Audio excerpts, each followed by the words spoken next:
Zona do Euro. Apresentação: Paulo Nunes.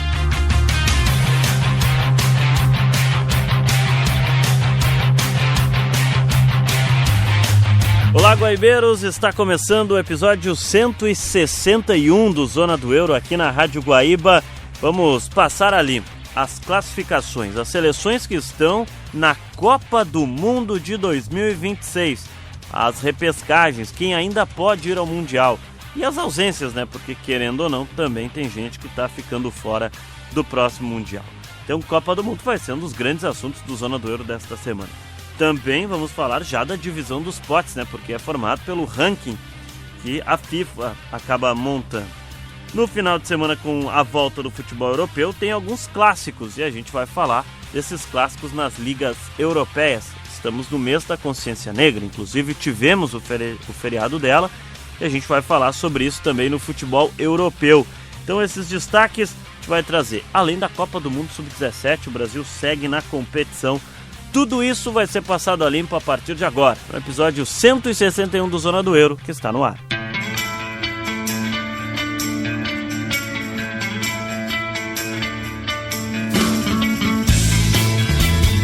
Eu sou o Paulo Nunes e comigo está Ana Carolina Nazário. Tudo bem, Paulo? Um abraço para ti e a todos que estão nos acompanhando em mais um episódio do Zona do Euro. E agora a gente vai falar sobre data FIFA, que depois a gente só vai voltar a falar daqui a muito tempo, né? Porque a gente já aconteceram as vagas, estão definidas a maior Copa, né? De 48 equipes presentes, e também vamos abordar outros assuntos, porque não é só de data FIFA que se viveu essa semana, né? Pois é, a data FIFA ela chamou a atenção porque ela foi classificando mais seleções para o Mundial. Bom, a Ana inclusive falou sobre isso, então vamos começar com esse assunto. Copa do Mundo aqui no Zona do Euro da Rádio Guaíba.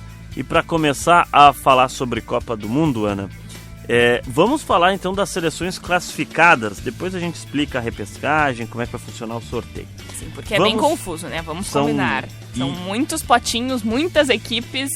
E se tem gente que já achou complicado aquela sorteio do Mundial de Clubes, que era um monte de time, vai se perder, então tem que prestar atenção. Bom, vamos lá então. Começar com as seleções classificadas para a Copa do Mundo. Primeiro as três dos países sedes, né? Estados Unidos, Canadá e México. Fui buscar o histórico dessas seleções. Os Estados Unidos vai para a sua 12ª Copa do Mundo. A primeira foi em 1930, esteve na Copa do Mundo em 2022 no Catar. E o terceiro lugar de 1930 segue como a melhor campanha norte-americana em mundiais. Aí fui dar uma olhada nas outras seleções, que são os países sedes, né? O Canadá e o México. O Canadá vai para a sua terceira Copa. A primeira foi em 86, a segunda foi em 2022, mas todas elas o Canadá caiu na primeira fase do Mundial. Já a seleção mexicana é diferente, tem um histórico maior em Copas do Mundo. O México vai para a sua 18ª Copa, inclusive já foi 2 vezes sedes de Copa do Mundo, o México. A primeira também foi em 1930, em 2022 o México esteve no Mundial do Catar. E as melhores colocações: quartas de final em 70, quando o México inclusive sediou o Mundial, e 86, onde o México também foi país sede da Copa do Mundo naquele momento. Então, nos 2 mundiais de casa, o México fez suas melhores campanhas, quem sabe agora. Na América Central e do Norte também, né, que faz parte da CONCACAF, que é a confederação que distribui essas vagas, a gente tem outros 3 times, né? O Panamá, Haiti e Curaçao, que o Curaçao é o menor país que está classificado para a Copa do Mundo, né? 148 mil habitantes.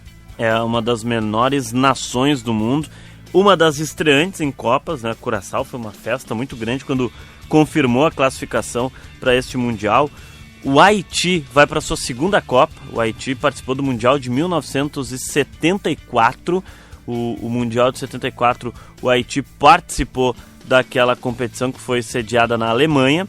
E a seleção do Panamá esteve, por exemplo, na Copa do Mundo da Rússia em 2018, que foi a sua Copa de estreia, e agora volta ao Mundial. Então é importante pontuar que Panamá, Curaçao e Haiti, Ana, são seleções que conquistaram as vagas via as eliminatórias, né? Porque Estados Unidos, Canadá e México são os países sedes. Sim, e também o Haiti lidou com muitos desastres naturais nos últimos anos, né? Teve um amistoso do Brasil lá, inclusive, por conta desses desastres, não teve? Em acho que 2008 ou 2009. É que eu não me lembro a data exata, eu acho que o terremoto que devastou quase todo o país, né? Tivemos milhares de pessoas prejudicadas que perderam tudo. Na minha memória, era 2010. 2004, tá aqui, ó. Jogo da Paz, Haiti 0, Brasil 6. Eu assisti esse jogo, eu lembro da festa que foi o Haiti receber a seleção brasileira no estádio Silvio Cator, em Porto Príncipe, na capital do Haiti. O Haiti perdeu pro Brasil por 6-0. A arbitragem foi do Paulo César de Oliveira, que hoje é comentarista dos canais Olha Sport só, TV. verdade. 15 mil pessoas no estádio. A partida recebeu a alcunha de Jogo da Paz, pois o objetivo principal foi iniciar uma campanha de desarmamento naquele país, né, no Haiti. O país caribenho vivia uma guerra civil desde a comemoração do bicentenário de sua independência em janeiro de 2004, com os ingressos do jogo sendo oferecidos em troca de armas. Por conta disso, a CBF foi agraciada com o prêmio de Fair Play da FIFA naquele ano. Então, 2004, 18 de agosto de 2004, Brasil e Haiti. Foi a vitória brasileira por 6-0. Deixa eu ver. Teve a missão das Nações Unidas para a estabilização de paz no Haiti. O Brasil participou, inclusive, né? Sim. É aí histórico político. Mas eu fui pegar. O Brasil jogou com Júlio César, Belete, Juan, Roque Júnior e Roberto Carlos, Gilberto Silva, Edu, Juninho Pernambucano, Roger, Ronaldinho Gaúcho e Ronaldo. Seleção um brasileira. misto de gerações nessa época, né?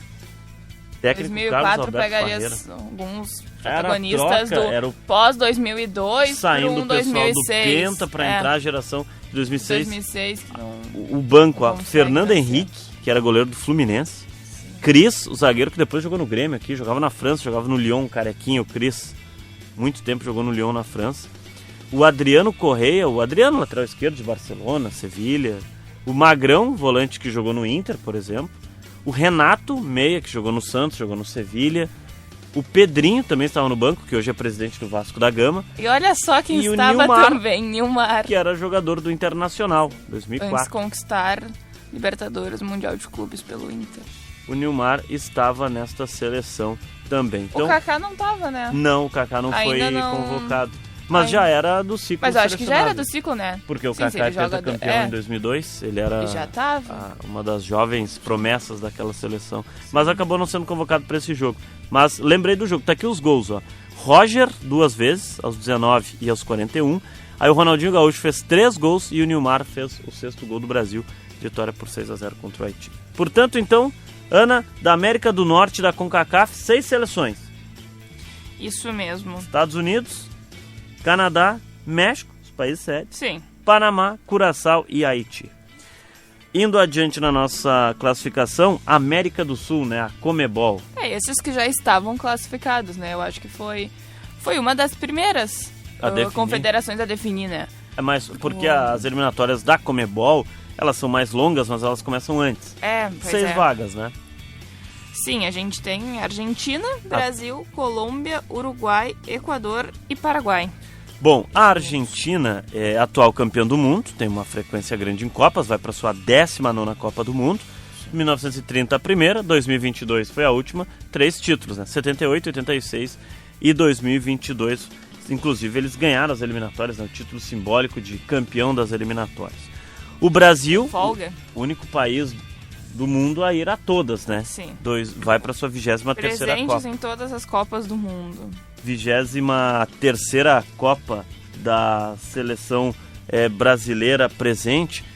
1930, né, também a primeira. 2022, a última, o Brasil caiu nas quartas de final para a Croácia. E os 5 títulos, né? 58, 62, 70, 94 e 2002. A Colômbia, fui pegar o histórico colombiano em mundiais. Não é um histórico tão vasto, mas é marcante. A Colômbia vai para sua 7ª Copa do Mundo. A primeira foi em 62, a última em 2018. A Colômbia não foi para o Mundial do Catar.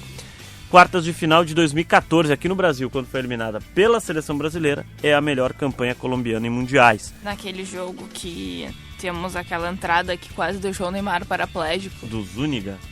Sempre bom lembrar, 3 dedinhos pro lado, o Neymar não andava mais. E o golaço do Davi Luiz, né, naquele jogo contra a seleção colombiana. Muito boa a seleção colombiana daquela geração de 2014. Também tem... aquele time tem o Rames Rodrigues, que faz o gol da Copa, né? O gol mais bonito, que é o das oitavas contra o Uruguai. Falando em Uruguai, vai para sua 15ª Copa do Mundo.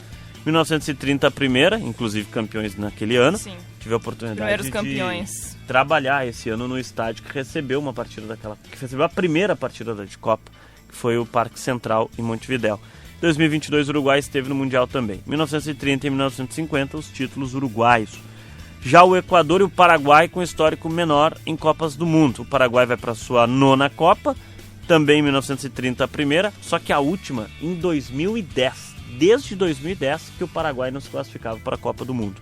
Inclusive, a campanha paraguaia de 2010 é a melhor de sua história. As quartas de final, quando caiu para a Espanha, que veio a ser a campeã do mundo naquela oportunidade. Já o Equador, Ana, o histórico equatoriano vai para a 5ª Copa. A primeira foi em 2002, não é tão longe assim. Não, faz 23 anos. 2002. A melhor campanha do Equador foi as oitavas de final, que a seleção chegou em 2006. O Equador conseguindo como melhor campanha. Agora vai de novo para a Copa do Mundo. Lembrando que a Bolívia foi para a repescagem ainda das seleções da América. Sim, mas espera que depois da repescagem é outros 500, que senão vai confundir a cabeça dos nossos ouvintes, porque essa até eu me confundo, que estou com todas as equipes aqui no meu papel. São muitas seleções, né? E vamos no continente africano? Bom, a CAF, que agora tem 9 vagas. Apesar do Gattuso não gostar, né? O técnico da seleção italiana. Sim, tu puxou o gancho de que eu ia comentar isso depois de falar. Mas primeiro vamos falar as seleções que estão classificadas. Marrocos, que não foi surpresa de ninguém, né? Marrocos, na verdade, vem como uma das favoritas ao título dessa última. Ela foi semifinalista pela primeira vez na Copa do Mundo de 2022. Temos Senegal, Egito, Argélia, Costa do Marfim, Tunísia, África do Sul, Cabo Verde e Gana. A seleção africana com mais participações em Copas não conseguiu vaga para o próximo Mundial, né? Que é Camarões, que tem 8 classificações de Copa, mas não conseguiu. Porém, as que estão classificadas, as seleções africanas que estão classificadas, eu vou começar pela seleção do Marrocos, que talvez é a grande sensação nesse momento no continente. Vai para sua 7ª Copa do Mundo, em 70 foi a primeira, esteve em 2022, quando foi 4º lugar e é a melhor classificação do país. Já Senegal, que talvez também tem uma geração bastante badalada, vai para sua 4ª Copa do Mundo. E a primeira foi em 2002, quando na estreia Senegal ganhou da França, que era atual campeão do mundo, por 1-0 naquele jogo do Mundial do Japão e da Coreia do Sul. Tanto que as quartas de final atingidas por Senegal em 2002 foi a melhor participação da seleção senegalesa. Já o Egito, de Salah e companhia, que vai para mais uma Copa do Mundo, os vão para sua 4ª Copa do Mundo.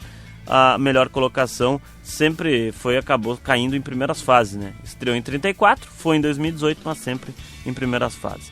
Já a Argélia, que atuou aqui no Brasil e aqui em Porto Alegre, em Copa do Mundo, né? Teve aquele jogo contra a Alemanha, teve antes contra a Coreia do Sul também, vai para sua 5ª Copa do Mundo. 82 foi a primeira participação argelina, 2014 a última, desde 2014 que a Argélia não ia para os mundiais. A Argélia, até nesses últimos anos, assim, dá pra botar, sei lá, nos últimos 40 anos, poderia ter tido resultados melhores, eu acho, se não fosse também a questão da colonização na França, né? Porque a gente tem vários jogadores Zidane, que é o maior franceses jogador francês, que são argelinos de origem, eles são naturalizados franceses. Então, se não tivesse essa questão, que acontece em vários países do mundo, mas a relação entre Argélia e França é bem forte, né? No caso, a gente tem 2 exemplos muito claros, que é o Zidane e o Benzema, né? 2 grandes jogadores que poderiam ser argelinos, né? Mas optaram pela França, então...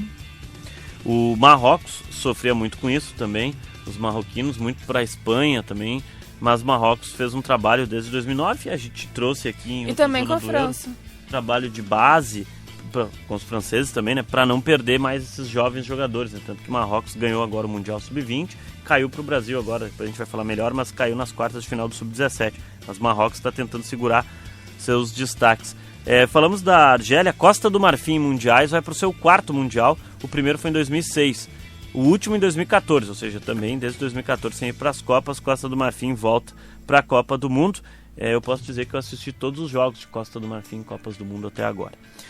Tunísia também está no Mundial, a seleção da Tunísia já indo para sua 7ª Copa do Mundo, a primeira em 78, a segunda, a última, né, em 2022, esteve no Mundial passado, mas nunca passou da primeira fase também.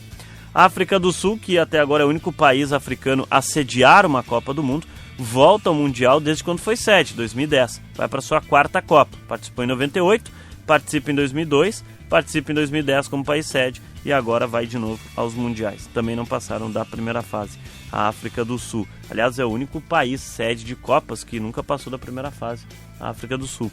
E para fechar, um estreante, Cabo Verde, que é de idioma português, a sua língua, vai estrear em Copas, é a grande estreante do continente africano. Cabo Verde, que antes de Curaçao conseguir a classificação, até então era o menor país a estar com o menor número de habitantes classificados para a Copa do Mundo. Daí Curaçao veio e roubou a posição. Curiosidade à parte, Cabo Verde e Curaçao, então, as duas menores nações a estar em Copas, né? Sim. E para fechar ali, Gana, que vai para sua 5ª Copa desde 2006, né? Participou em 2006, também em 2022 foi a última, e a melhor participação de Gana é 2010, né? Aquele emblemático jogo das quartas de final com o Uruguai. Gana cai nas quartas ali, em 2010, e naquele jogo que o Suárez bota a mão na bola, o jogo vai para os pênaltis e o Uruguai se classifica nos pênaltis. Então, portanto, as 9 seleções africanas classificadas para o Mundial. Bom, já a Oceania não tem muita graça também, né? Então a Nova Zelândia que foi a seleção classificada da OFC, Confederação da Oceania. 82 foi o primeiro ano da Nova Zelândia, 2010 o segundo e agora em 2026 vai para a 3ª Copa. Sempre caindo na primeira fase. E na Ásia também 9 vagas para os asiáticos, 8 vagas para os asiáticos. Sim, vários conhecidos aqui, né? Japão, Coreia do Sul, Austrália, o Catar, Arábia Saudita, Jordânia. Temos esse ano o Uzbequistão e o Irã também. A Coreia do Sul, que é o país asiático com mais participações em Copas, vai para sua 12ª Copa. Participou em 54, foi por último agora em 2022, e o 4º lugar de 2002, em que ela dividiu o país sede com o Japão, é a melhor campanha dos sul-coreanos em Copas. Já o Japão vai para o seu 8º Mundial, 98 foi o primeiro, e desde então vem sempre em sequência a seleção japonesa, e 2022 foi a última Copa. A atingir a segunda fase, as oitavas, né, 2002, 2010, 18 e 22, são as melhores campanhas japonesas em mundiais. Já o Irã também tem um histórico considerável em Copas, vai para o 7º participação, na sua 7ª edição de Copa. 78 foi o primeiro, e sempre caiu na primeira fase, 2022 foi o último dos iranianos. Aí tem um detalhe que a gente precisa explicar, né? A Austrália, porque a Austrália fica na Oceania, pela geografia. Mas pela questão esportiva, a Austrália joga as eliminatórias asiáticas, para ter mais dificuldades, enfim, jogo mais difícil, é o que a Austrália busca.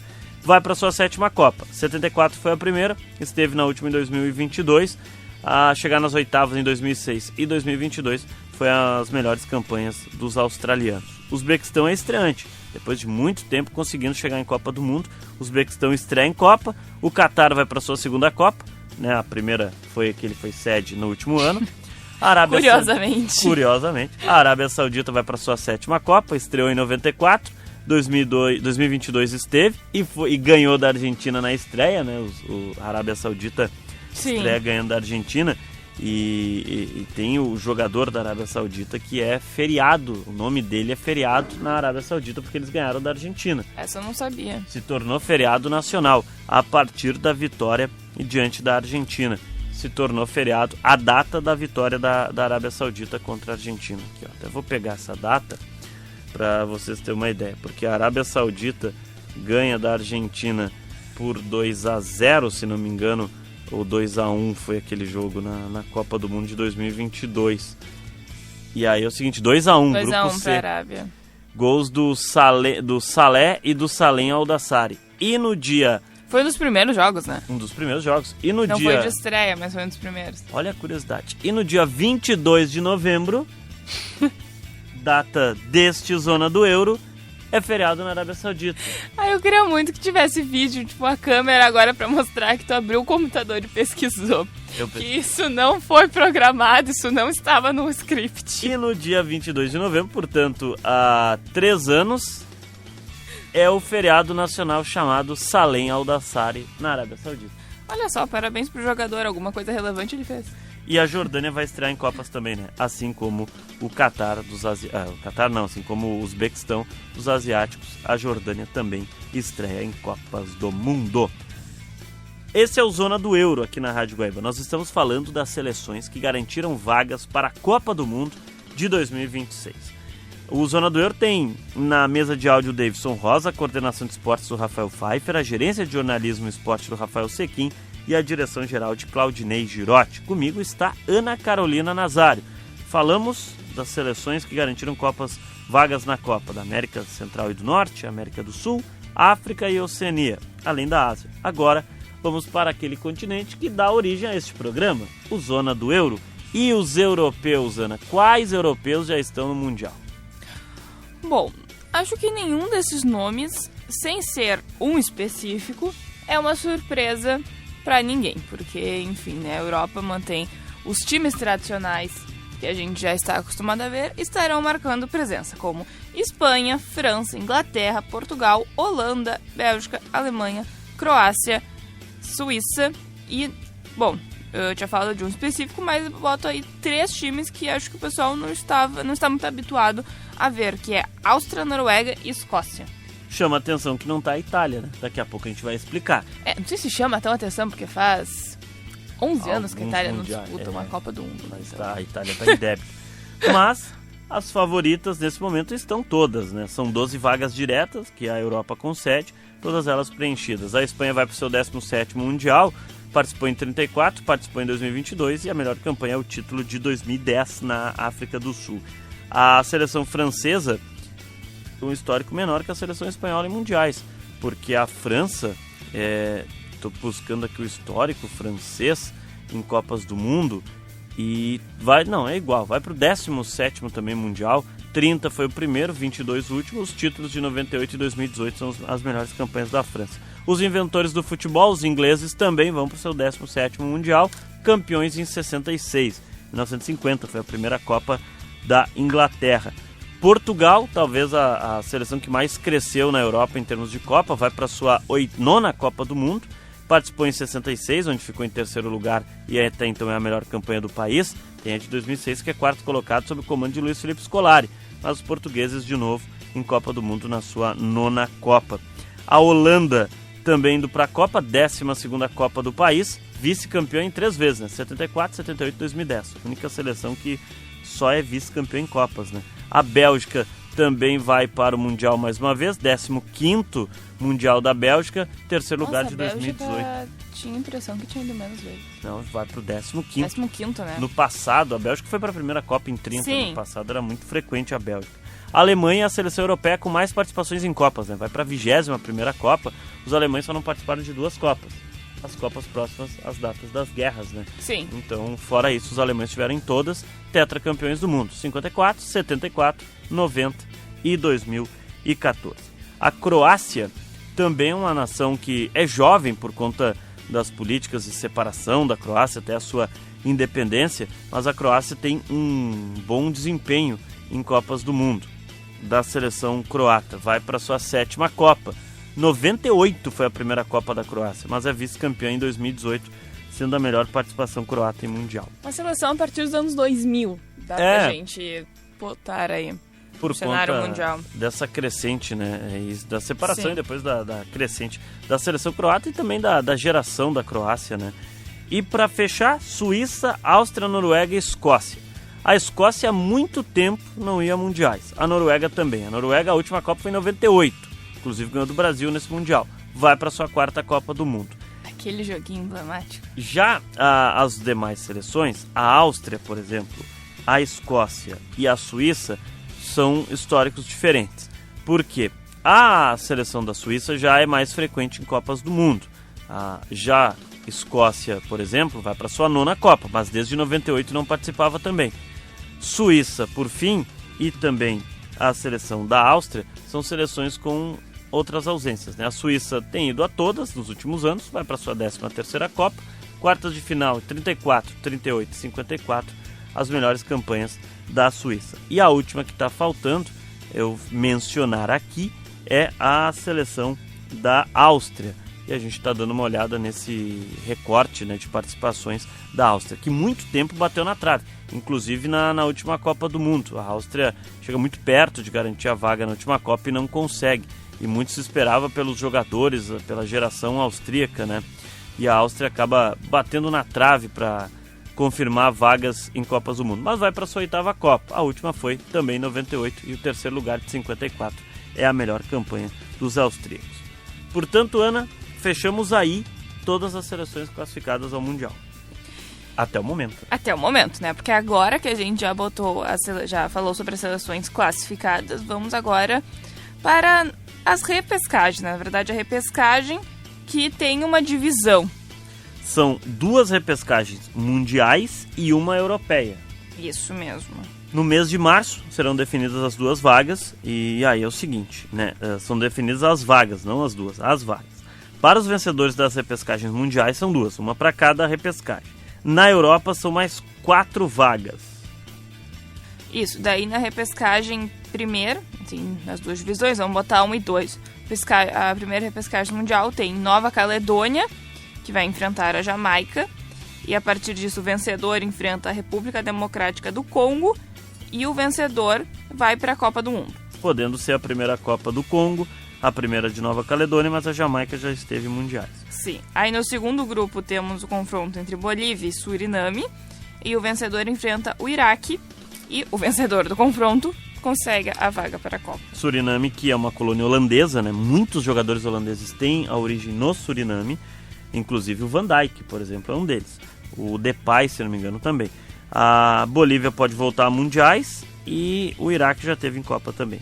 Agora, na Europa tem uma curiosidade. Tem uma seleção que pode ir à Copa do Mundo sem ter ganho um jogo de eliminatória. E é a Suécia. A Suécia foi lanterna no grupo B nas eliminatórias europeias da Copa do Mundo.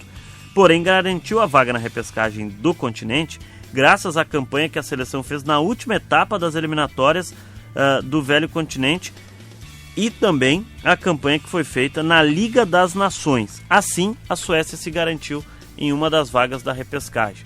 Ela ficou em segundo lugar, por exemplo, na campanha da Liga das Nações e depois ganhou a Liga das Nações C, que é a chamada terceira divisão da Liga das Nações na Europa. Essa seleção que tem 2 jogadores despontando no cenário mundial, né? Que é Gyökeres e Isaac. Os 2 atacantes, talvez os 2 principais hoje, né? Que movimentaram muito dinheiro nessa última janela europeia. Põe dinheiro nisso.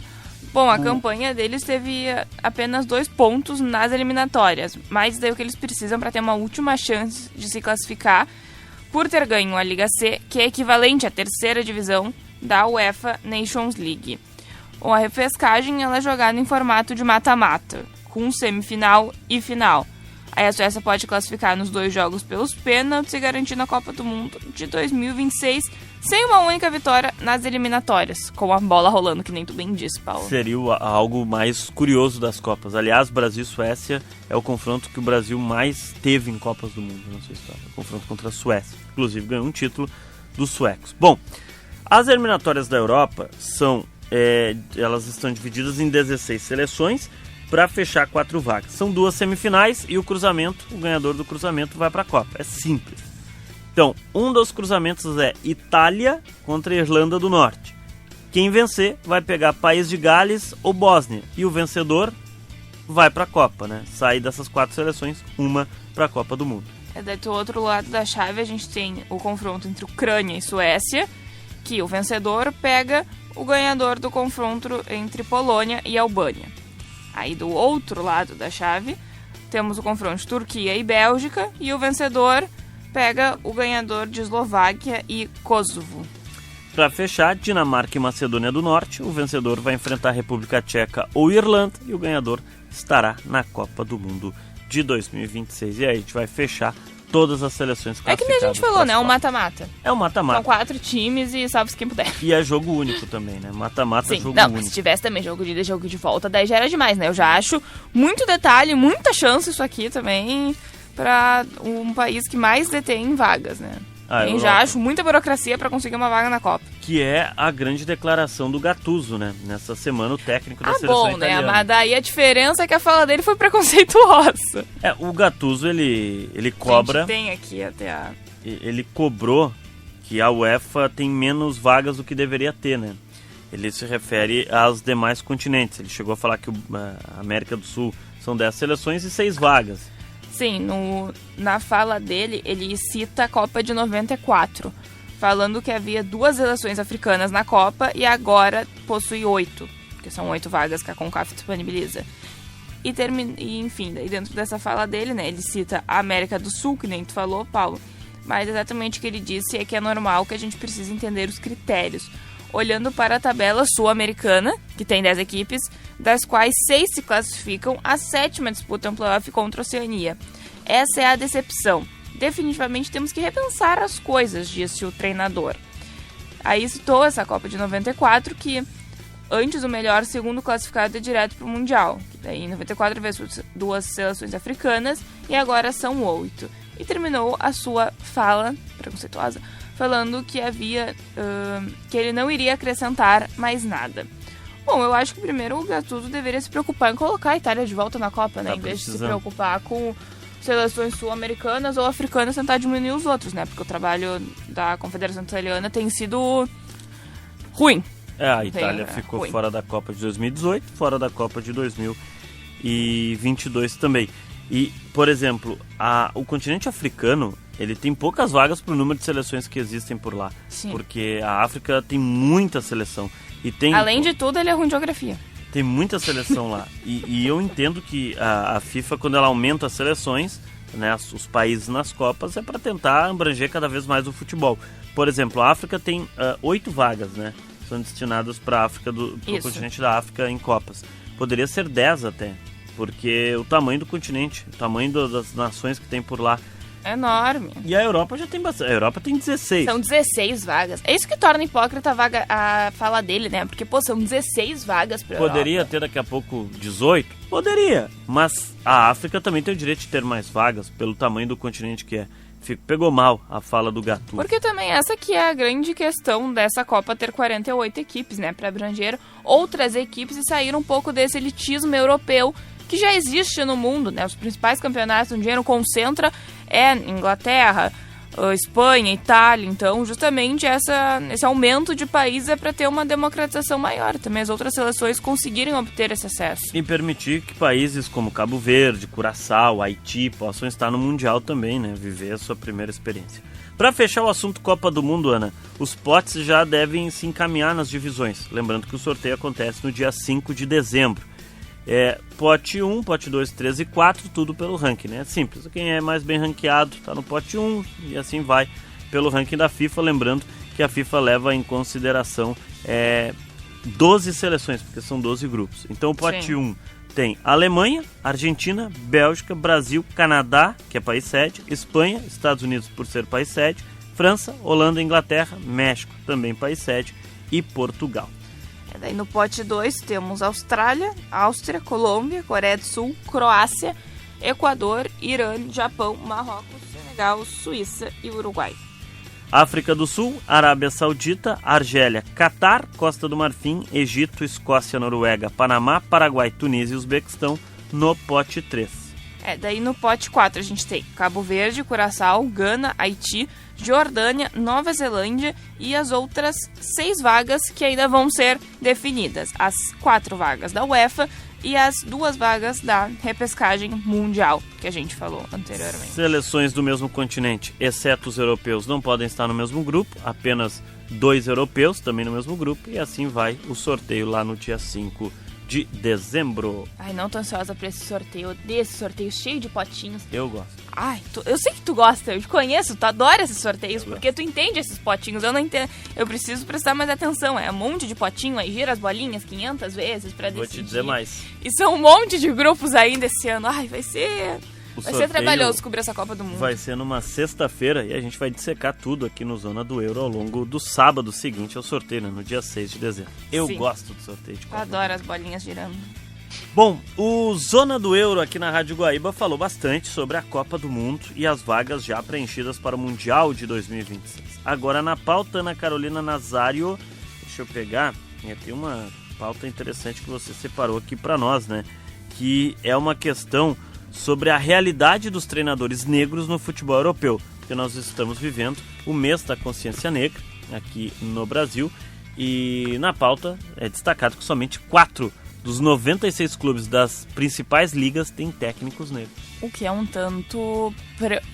Assim, eu não sei muitos adjetivos ou as definições que a gente pode usar, se é absurdo, preocupante, enfim, é no mínimo estranho, não sei, assim. A gente pode falar sobre muitas coisas. E uma declaração do Júlio Batista, que ele é um ex-jogador da seleção e do Real Madrid. Jogou na Roma, jogou em vários grandes, Sevilha. O Júlio Batista é um grande jogador. Ele atualmente está fazendo formação para ser técnico na Espanha. Inclusive, ele teve a possibilidade de treinar o Real Madrid Sub-19, mas ele recusou, que ele queria conseguir uma vaga num time como técnico principal, né? Um time que não fosse sub, ou enfim, né? Fosse uma equipe profissional. E ele deu uma declaração, uma entrevista para o jornal La Gazzetta dello Sport. Lá na Itália. Isso mesmo. E daí ele ressaltou bastante o incômodo pela pouca quantidade de treinadores negros nas 5 principais ligas da Europa. Isso assim, a gente está falando das 5 principais ligas, e essas ligas têm, que nem a gente falou, 96 clubes. Então, assim, são muitos clubes, é muita gente que a gente tá falando aqui. E apesar das competições elas terem jogadores de futebol negros, que são destaques nos gramados, no comando técnico a presença deles ainda é uma exceção. Então, porque eu acho que isso é um ponto que a gente fala pouco, assim, no geral, porque, pelo menos, assim, citando o Brasil, eu vou chutar uma porcentagem aqui, mas mais da metade, 50%, 60% dos nossos jogadores são negros. Aqui no Brasil, acho que sim. Se a gente pegar na Europa, os principais clubes também têm atletas negros como seus grandes destaques. Agora, se a gente pegar treinadores, aqui na primeira divisão do brasileiro, tinha um e não tem mais, que era o Roger quando treinava o Inter. Era o único. E na Europa, como a gente traz no levantamento, são apenas 4,96 clubes, né? Até a declaração do Júlio Batista, quantos treinadores negros você vê nas 5 principais ligas? Eu não vejo muitos. Gostaria de pensar que é apenas uma coincidência, mas infelizmente eu acho que não. É o que disse o Júlio Batista para o portal La Gazzetta dello Sport lá na Itália. Bom, e o Marcelo Carvalho, que é o diretor executivo do Observatório da Discriminação Racial no Futebol, ele concedeu uma entrevista ao Globo Esporte, onde ele citou alguns pontos sobre essa presença, a falta da presença dos técnicos negros aqui no Brasil, com base também nessa entrevista do Júlio Batista, porque isso repercutiu no mundo inteiro. E ele falou que as pesquisas mostram a dificuldade de mudança desse cenário e também trazem a reflexão sobre o caminho da aposentadoria de um jogador negro, que justamente o Júlio Batista é um exemplo disso, porque ele já se aposentou da sua vida de atleta e agora está estudando para ser técnico de futebol. E ele diz que a gente olha e vê que é um cenário que pouco avança tanto as oportunidades como nos debates. Quando a gente fala em oportunidades, a gente fala que a maioria dos treinadores são ex-jogadores, e a gente não vê pessoas negras nesses lugares. A gente possui vários ex-jogadores como treinadores, a gente tem muito ex-jogador negro, porque eles não estão nesse lugar.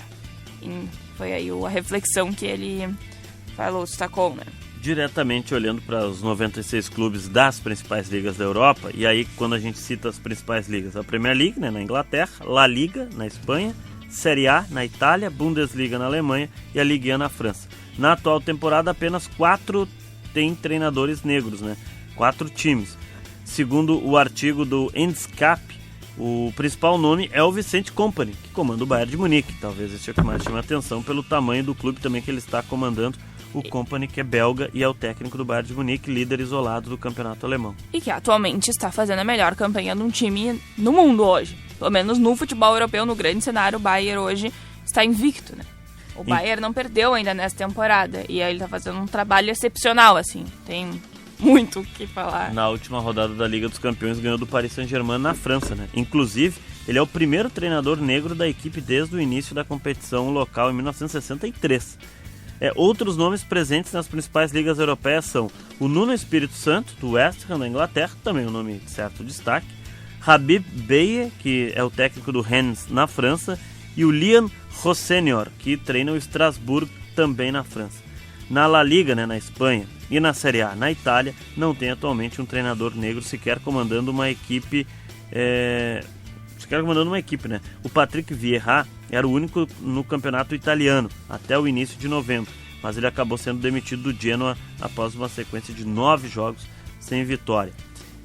E um dos pontos aqui, até que uma das ligas que a gente falou, que é a Ligue 1, que é uma liga francesa, eu fui pegar a última equipe titular da França, daí até, enfim, o último jogo que a França fez pelas eliminatórias contra o Azerbaijão, nem vou cogitar essa seleção, porque era basicamente a base, assim, que escalaram, mas a gente tem Mbappé, Barcola, Olise, Koné, Kanté, Koundé, Upamecano e Maignan.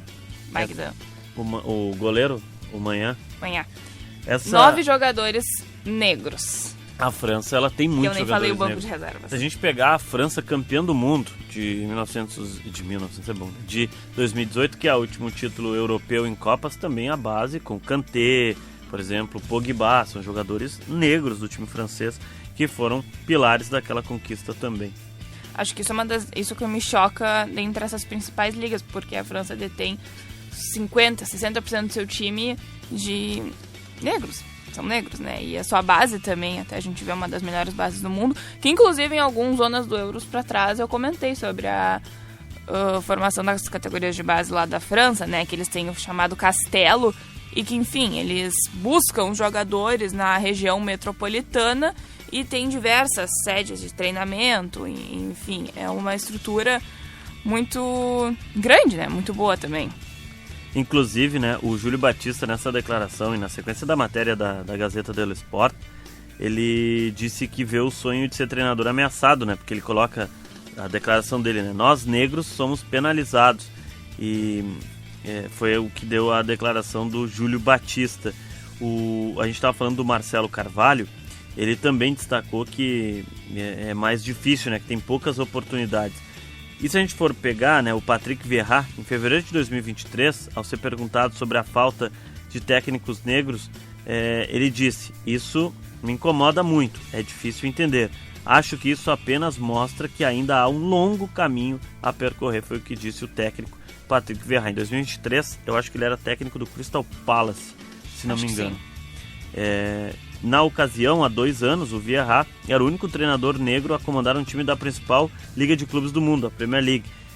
O relatório da época, feito pela Black Football Leisure Partners, o restante nome eu não consigo pronunciar, mas é Football Leisure Partnership, relatava que os negros representavam apenas 1,6% das pessoas em posições executivas e de liderança no futebol.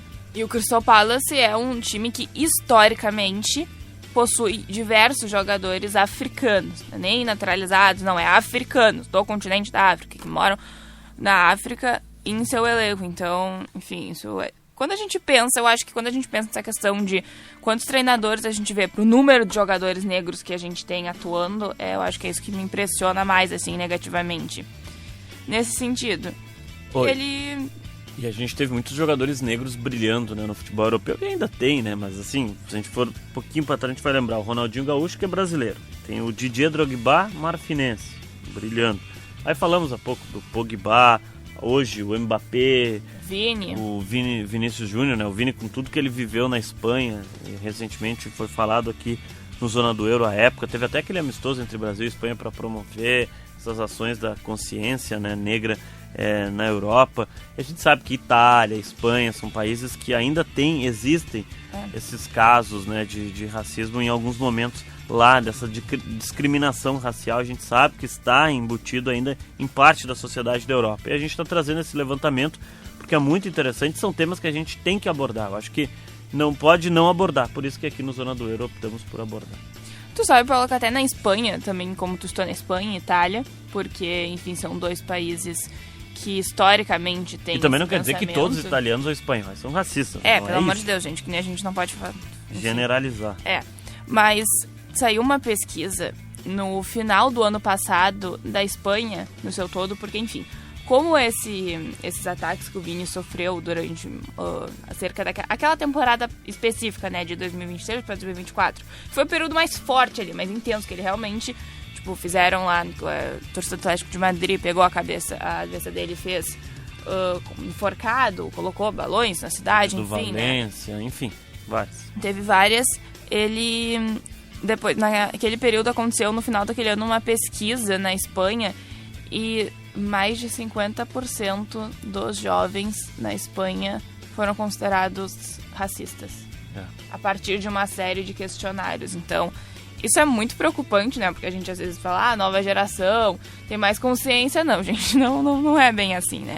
Isso é bem triste. Então, por isso que não me surpreende ter na Espanha. Eu tenho até, olha, a pessoa que for a precursora aí na Espanha ou na Itália, infelizmente vai sofrer bastante impactos por uma sociedade que não abraça, né? Não contempla a causa, enfim, a gente viu.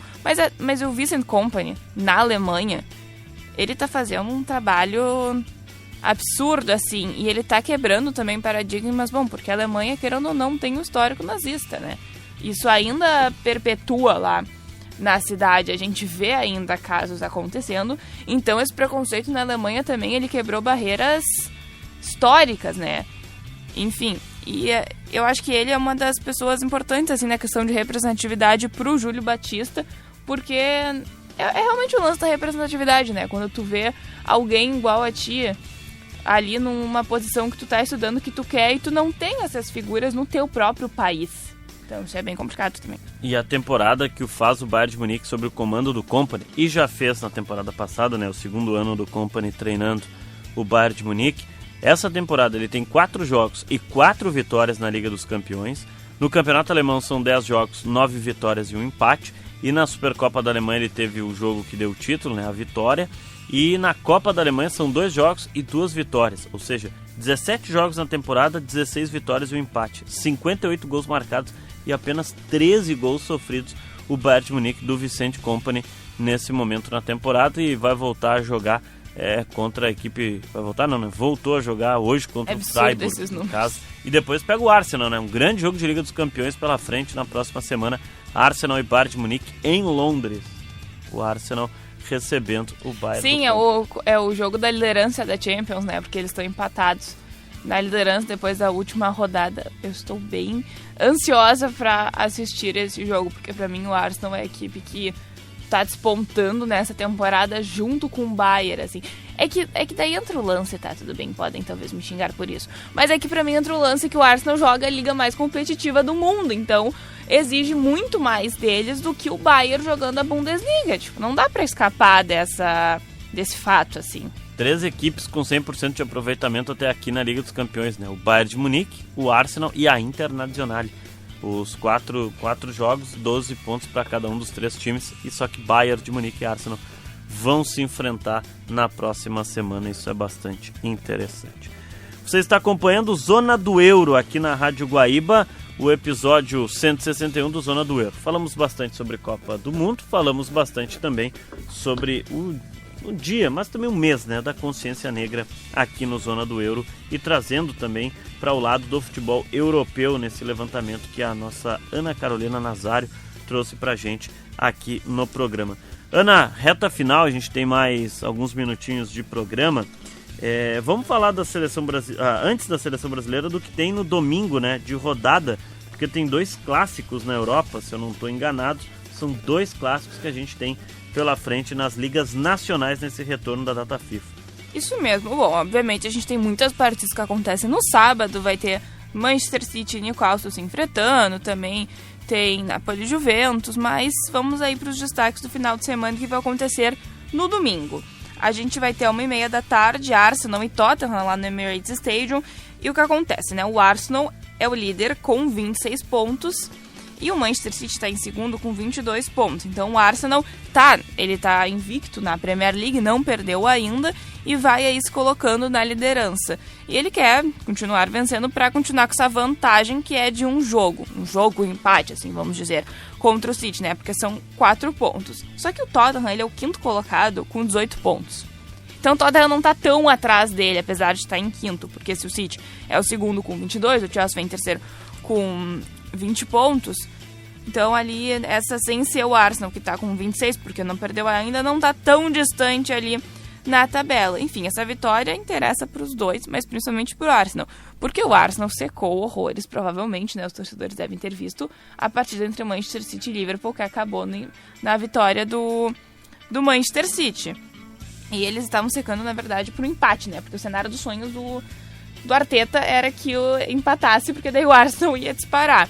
E tu abre uns 7 pontos, assim, nem na metade da temporada, é bem bom, assim, já é um bom caminho andado aí pra reta final. Lembrando que as equipes todas disputam a Champions League e outras competições europeias. Lá na Inglaterra a gente tem outros 2 campeonatos, então é bastante coisa. E daí, às 4:45 da tarde deste domingo, a gente vai ter o derby de Milão. Inter de Milão contra o Milan. Vai ser o jogo que... Então, se eu falei que a Premier League tá um pouco parelha, né? Que uns zonas do Euros atrás, eu acho que foram uns 2, não lembro se foi no último ou foi no último que a gente falou, sobre como estavam as tabelas dos campeonatos nessa parada. Na última pausa de data FIFA e no último Zona do Euro também relembramos um pouquinho. Parece pra mim que faz tanto tempo que não tem, porque eu fiquei envolvida essa semana com eu e tu nessa data FIFA. Mas o que acontece lá no campeonato italiano? A Inter de Milão, ela é líder com 24 pontos e está empatado com o Roma, segundo colocado.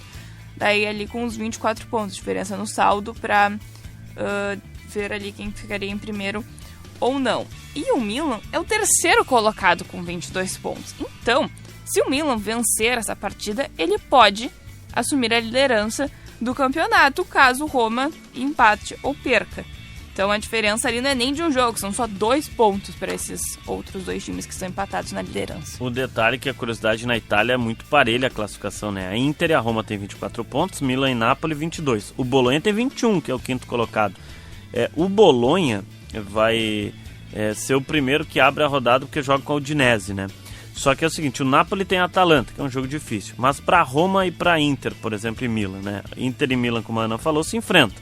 E a Roma joga mais cedo com a Cremonese. Se a Roma ganha da Cremonese e dá empate entre Inter e Milan, a Roma é a líder do campeonato italiano. Não, e assim, ó, se o Bolonha vence e tem 21, vai aos 24 pontos, eles vão secar todo o G4. Ah, sim. E o mais engraçado é que, tudo bem, é um cenário muito fictício, mas com 24 pontos, o Bolonha empata com Inter e Roma. A diferença é que, para o Bolonha, em tese, o melhor possível era ele não ser o líder do campeonato, né? Porque teria que torcer por um empate entre Inter e Milan, para que ficasse Milan com 23, a Inter com 25 e o Bolonha com 24. Mas tá no bolo, né? Vai estar na disputa por ali. Sim, mas os cálculos matemáticos que é possível para ver quão parelho tá isso, né? É engraçado. E a Juventus, coitada, tá ali, não tá nem no dia 5, né? Tá em 6º ou 7º? A Juventus tá em 6º, com 19. A Juventus tá atravessando um momento de crise, né? Tá na 6ª posição. A Juventus e o Manchester United brigando pra ver quem é que vai falência primeiro. E a Fiorentina é a lanterna do campeonato italiano, né? Tem 5 pontos, uma péssima largada da Viola. O detalhe do Bolonha é que depois desse jogo, na próxima rodada, ele vai enfrentar a Cremonese em casa. Então tem a chance aí o Bolonha de fazer 6 pontos em 6 e quem sabe se manter na parte de cima da tabela. Sim. Bom, Paulo, antes de terminar o nosso programa de hoje, vale destacar que a nossa seleção brasileira sub-17 está voando na Copa do Mundo. Na sexta-feira jogou. Sim, jogou na sexta contra o Marrocos. Venceu por 2-1 na tarde daquela sexta-feira, com um brilhante de um atacante que eu não consigo falar sério o nome dele, mas é que realmente está pegando as redes sociais, que é o Haaland do Sertão. O Del. Joga no Bahia. O centroavante do Bahia, ele marcou os 2 gols do Brasil na partida, né? O Brasil sai na frente, o Marrocos empata e depois ele crava no último minuto para definir a classificação.